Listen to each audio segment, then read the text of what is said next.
హైదరాబాద్ లో కన్సల్టేషన్ మరియు 3,500 రూపాయల colour Doppler test Avis hospitals లో ఉచితంగా పొందండి.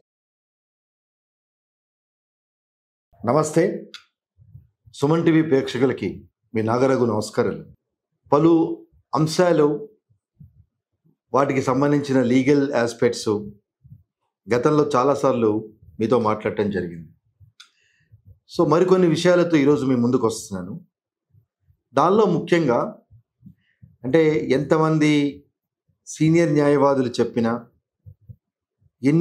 ఎన్ని హైకోర్ట్సు, సుప్రీంకోర్ట్సు పలు విధాలుగా కొన్ని మార్గదర్శకాలు ఇచ్చిన వివాహ సంబంధమైన విషయాల్లో మార్పులు రాకపోవటం అనేది చాలా దురదృష్టకరం. అంటే వివాహ సంబంధ విషయాల మార్పులు రాకపోవటం ఇన్ ద సెన్స్, చట్టము స్త్రీలకి కొన్ని భద్రతలు కల్పించింది. అంటే స్త్రీలకి చాలా రకాల భద్రతలు కల్పించింది. దానిలో ముఖ్యమైన కుటుంబ వ్యవస్థకు సంబంధించిన భద్రతలు అంటే ఎప్పుడైతే భర్త తరఫు బంధువులు తనని వాళ్ళతో సమానంగా చూడకుండా ఎప్పుడైతే ఇబ్బందులకు గురి చేస్తున్నారో, శారీరకంగా కానీ మానసికంగా కానీ, అలాగే ఓవర్ ఎక్స్పెక్టేషన్స్తో ఫ్యామిలీ లైఫ్ని డిస్టర్బ్ చేసుకుంటూ beyond the capacity of the girl ఎప్పుడైతే భర్త తాలూకు బంధువులు హై లెవెల్ ఎక్స్పెక్టేషన్స్ డిమాండ్ చేస్తున్నారో, ఆ డిమాండ్స్ని తీర్చలేని పరిస్థితిలో భార్య వాళ్ళ తల్లిదండ్రుల కుటుంబం ఉంటుందో, ఉచితాలు లేకుండా, అంటే మన అమ్మాయి కూడా మనలాంటి అమ్మాయి మనలాగే చదువుకొని కుటుంబంలోకి వచ్చింది, ఎన్నో ఆశలతో బ్రైట్ ఫ్యూచర్తో ఉండాలని వచ్చింది. మన కుటుంబంలో ఒక వ్యక్తిగా అమ్మాయిని చూడాలి, మన తోబుట్టుని, మన ఇంట్లో వాడిని మనం ఎలా చూస్తున్నామో అమ్మాయిని కూడా అలాగే చూడాలనే విచక్షణ ఎంత చదువుకున్న వాళ్ళైనా, ఎంత పెద్ద ఉద్యోగాలు చేస్తున్నా ఇటీవల కాలంలో చాలా క్షీణించినట్టుగా కనిపిస్తుంది. అంటే ఈ మాటలు చెప్పడంలో ఉద్దేశం ఏంటంటే, కోర్టులో న్యాయస్థానాల్లో పెరుగుతున్న నెంబర్ ఆఫ్ కేసెస్ని బట్టి, అంటే 490A సంబంధించి కానీ, డొమెస్టిక్ వైలెన్స్ కానీ, అలాగే మెయింటెనెన్స్ కానీ, ఈవెన్ డైవర్స్ కేసులు కానీ, వాటి సంఖ్య రోజు రోజుకి పెరుగుతున్నది తప్పితే ఎండ్ రిజల్ట్ ఏంటి, what is going to happen after 2-3 years అనే ఒక న్యాచురల్ ఫిలాసఫీని జనాలు మర్చిపోతున్నారు. అంటే న్యాచురల్ ఫిలాసఫీ అనే మాట ఎందుకు యూజ్ చేయడం జరిగిందంటే, సమయం గడుస్తున్న కొద్దీ the problem and the inconvenience caused by either parties are continuation process. అంటే ఈరోజు మనం 498 వేసినా, డొమెస్టిక్ వైలెన్స్ చేసినా, ఏ కేసు వేసినా భర్త మీద, ఈ కేసు డిసైడ్ అయ్యే వరకు ఎయిదర్ వే ఈక్వల్గా భార్య కూడా అడిషనల్ ఇన్కన్వీనియన్స్ అనేది ఫేస్ చేయాల్సిన పరిస్థితి ఉంది. అంటే నా భర్తను కొట్టాడు, తిట్టాడని అమ్మాయి కంప్లైంట్ వేసినంత మాత్రాన she will not get result, and the problem will not be solved, and the case will not be decided unless she gives evidence, unless she attends the court, unless she put her efforts to prove the allegations leveled against her husband as well as her in-laws. అంటే complaint ఇచ్చినంత ఈజీగా మన judicial mechanism ఎలా ఉందంటే, complaint ఇచ్చినంత ఈజీగా ఆ case decide అవ్వటం on merits, so end result రావటం, పనిష్మెంట్ వేయటం అనేది it takes its own course of time. ఇన్ని అనుభవాలు చూస్తున్నా, అంటే ఎన్నో రకాల జడ్జిమెంట్స్ వస్తున్నా, రోజు వార్తల్లో వస్తున్నా, అంటే there are so many communication system to reach the general public this kind of veracity of cases and the results of these cases also. అయినా కానీ ఆ స్పర్ ఆఫ్ మూమెంట్లో ఇన్ఫ్లుయెన్సింగ్ ఆఫ్ వేరియస్ సర్కమ్స్టాన్సెస్, తర్వాత చూద్దాం, ముందు కంప్లైంట్ వేద్దాం అనే ధోరణిలో ఉంటున్నారు తప్పితే, కేసు వేసినందువల్ల నాకు లాభం ఏంటి, ఇది ఎంతకాలం నడుస్తుంది, ఈ కేసు అయ్యే వరకు నా సిచ్యువేషన్ ఏంటి, లేకపోతే నాకు పిల్లలు ఉంటే నా పిల్లల సిచ్యువేషన్ ఏంటి, నేను ఎక్కడ ఉండాలి ఈ కేసు వేసినప్పుడు. ఎందుకంటే one thing is very clear, ఒక్కసారి ఎప్పుడైతే భర్త కుటుంబ సభ్యుల మీద మనం క్రిమినల్ కంప్లైంట్స్ వేస్తాము, డౌరీ హెరాస్మెంట్ కానీ డొమెస్టిక్ వైలెన్స్ కానీ we have no place to continue with them.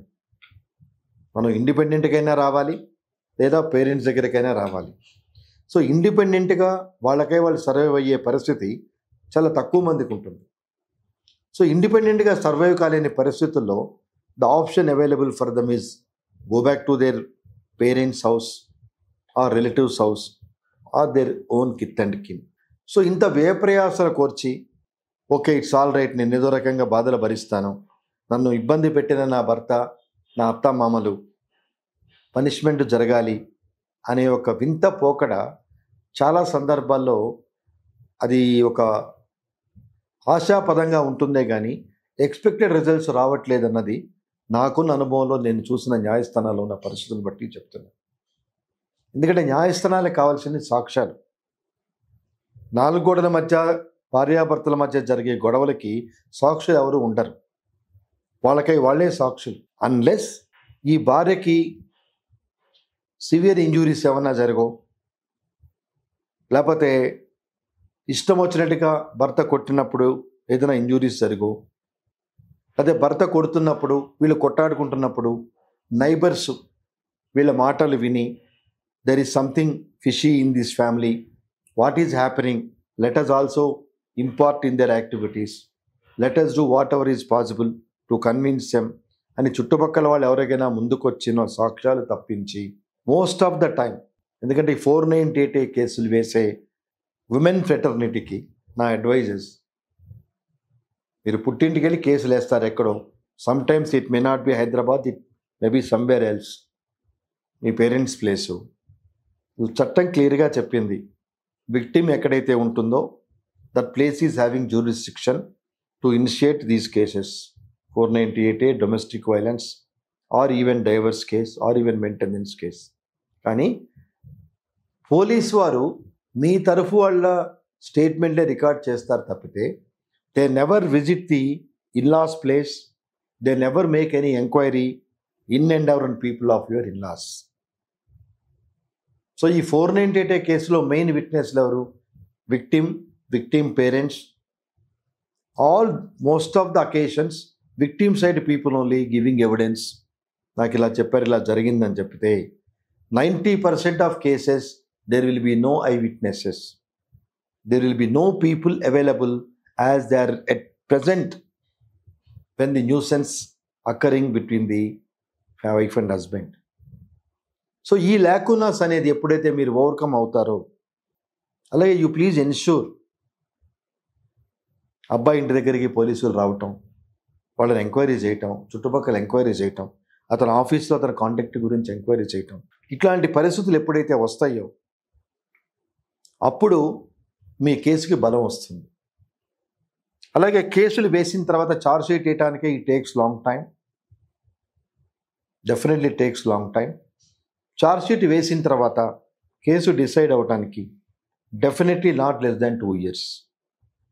అది కూడా victim has no say, victim is being represented by public prosecutor, whereas accused is representing by very senior and costly advocates. Victim కేసుని PP public prosecutor represent చేస్తాడు. మీరు court పర్మిషన్తో victim can assist the public prosecutor. So అదే accused అయితే even ఈ can hire advocates basing on his capacity even from the supreme court. అంటే advocates మారినంత మాత్రాన అక్కడున్న ఎవిడెన్సు న్యాయం మారుతుందా అంటే yes, to some extent it depends on the capability of the advocate to give different version to the evidence. గుర్తుపెట్టుకోండి, ఇప్పుడు ఒక కోర్టులో మ్యాజిస్ట్రేట్ కోర్టులో జరిగిన ఫైలే అదే ఫైలు సుప్రీంకోర్టు వరకు క్యారీ అవుతున్నప్పుడు there are variants of judgments from one court to another court. Why? Because it is the capability of the advocate to project the case and fight out the case in favor of his client either way. Public prosecutor విక్టిమ్ని గెలిపించాలని చూస్తాడు, private advocate అక్యూజ్ని గెలిపించాలని చూస్తాడు.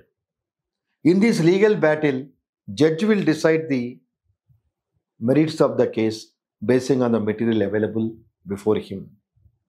So ఇలాంటప్పుడు unless your evidence is very strong, and I am talking about the women fraternity. Women fraternity evidences stronger లేకపోతే there is no point, especially to prove in 498A cases. ఎందుకంటే cruelty అనే డెఫినేషన్కి పాత CrPC కొత్తగా వచ్చిన BNSS చాలా clarity ఇవ్వటం జరిగింది. ఏంటంటే to drive the women in to commit suicide. So ఆ కేసులు ఉన్నప్పుడు, అలాంటి పరిస్థితులు జరిగినప్పుడు different sections of law will be applicable. అంటే ఈ ప్రాసెస్లో పొరపాటున చనిపోతే అబేట్మెంట్ కింద 306 అని, 7 years లోపల చనిపోతే డౌరీ డెత్ అని, different provisions are there. But now I'm confining only to 498A. కనీసం 2-3 సంవత్సరాలు ఈ కేసు డిసైడ్ అవుతున్నప్పుడు what ultimately the victim achieved. ఒక 2 days బ్యాకే ఒక కేసు నా నోటీస్లోకి వచ్చింది. ఇద్దరు డాక్టర్సే. 2014 నుంచి నడుస్తుంది 498A case. Most unfortunate, most surprise. To whom I have to blame, I do not understand.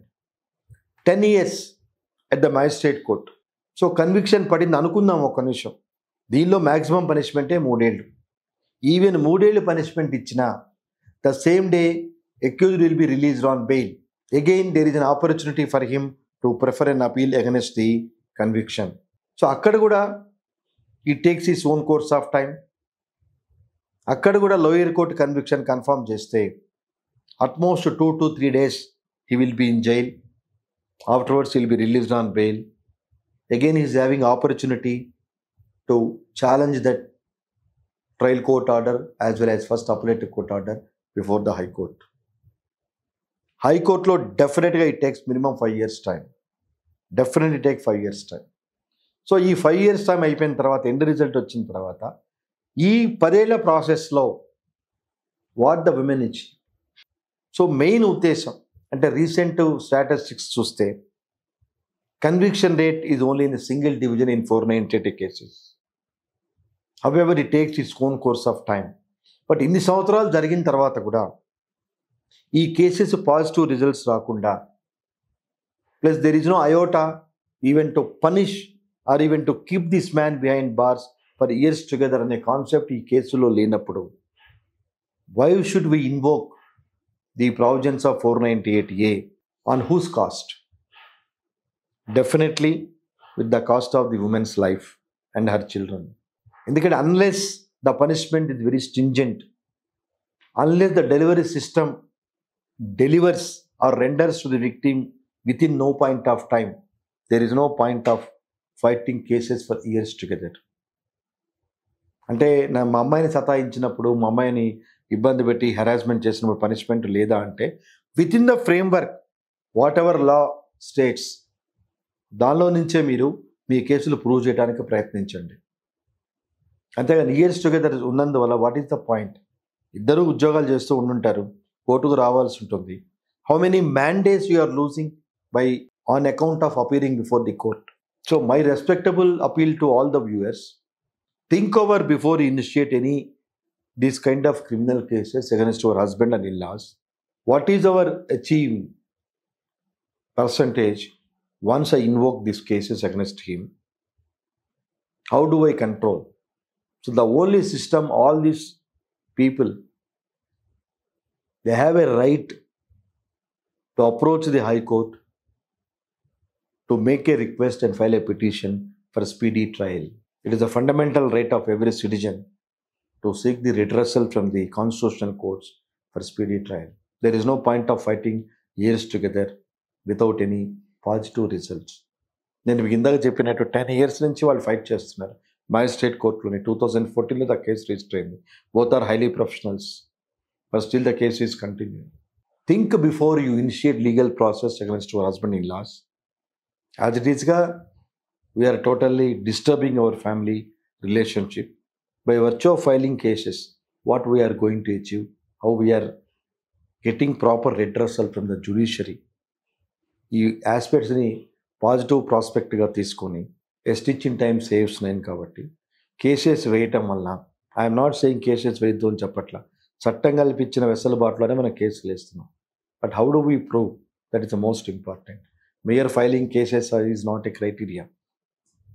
If you give a one page of complaint before the police, they will register the case in accordance with law. They will conduct investigation. They will file charge sheet. There ends the job.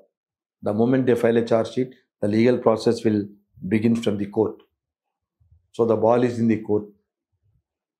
So akkada, how speedily, how capably we will establish our case against our husband and in-laws is your prerogative, and depends on your wisdom. So my respectable submission to all the viewers, think before several times, consult and see the legal process, how to establish your case in the eventuality of the harassment facing by the wife on the pretext of dowry harassment and other domestic violence aspects. Namaste.